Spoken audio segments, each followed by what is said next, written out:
मुझसे लोग पूछते हैं कि क्यों स्त्रियां बुद्ध नहीं हुई, महावीर नहीं हुई, कृष्ण नहीं हुई, राम नहीं हुई।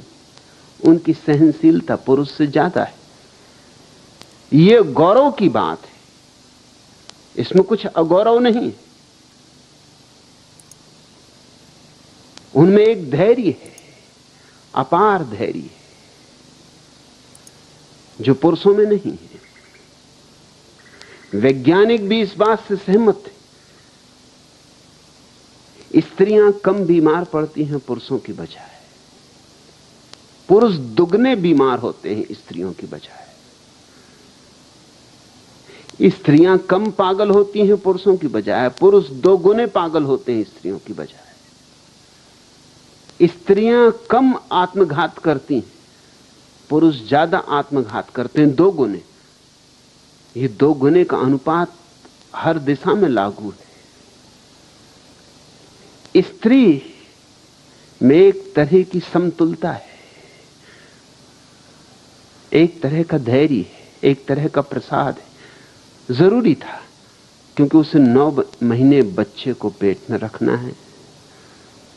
कौन पुरुष 9 महीने बच्चे को पेट में रखने को राजी होगा? फिर 9 महीने पर ही बात खत्म नहीं होती, फिर बच्चे को बड़ा करना है। रात में 10-15 बार जगाएगा तो भी मां जग आती, फिर सो जाती।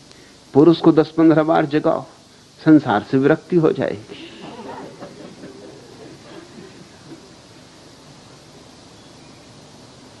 पुरुष को 9 महीने गर्भ रखने दो पेट में, कि फिर तत्क्षण भाग खड़ा होगा। यह कष्ट पुरुष न सह सकेगा। स्त्रियां पुरुषों से ज्यादा जीती, 5 साल ज्यादा।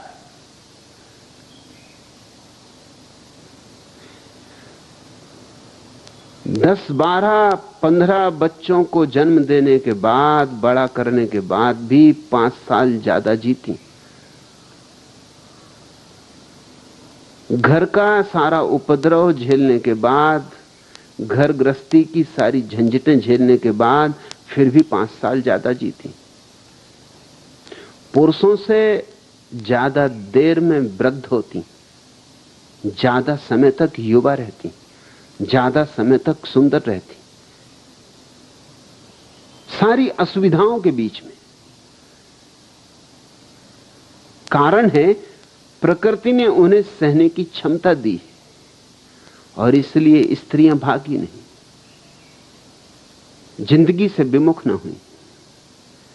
स्वभावतः स्त्रियों में उस तरह के महात्मा और साधु पैदा ना हो सके जिस तरह के पुरुषों में हुए। लेकिन मैं इसे गौरव की बात मानता हूं, अगौरव की नहीं। ये पुरुषों के संबंध में अगौरव है कि इनमें भगोड़े ज्यादा पैदा हुए, और ये पुरुष, ये महात्मा, ये साधु संत, इनके वक्तव्य देखो क्या है। इनके सारे वक्तव्य स्त्री विरोधी। शास्त्रों में सिवाय स्त्री के निंदा के और कुछ भी नहीं। तो उससे एक बात तो जाहिर होती है कि ये सारे लोग स्त्री से पीड़ित रहे, स्त्री से घबराए रहे, ये स्त्री को ही छोड़ के भागे हैं, इतना तय।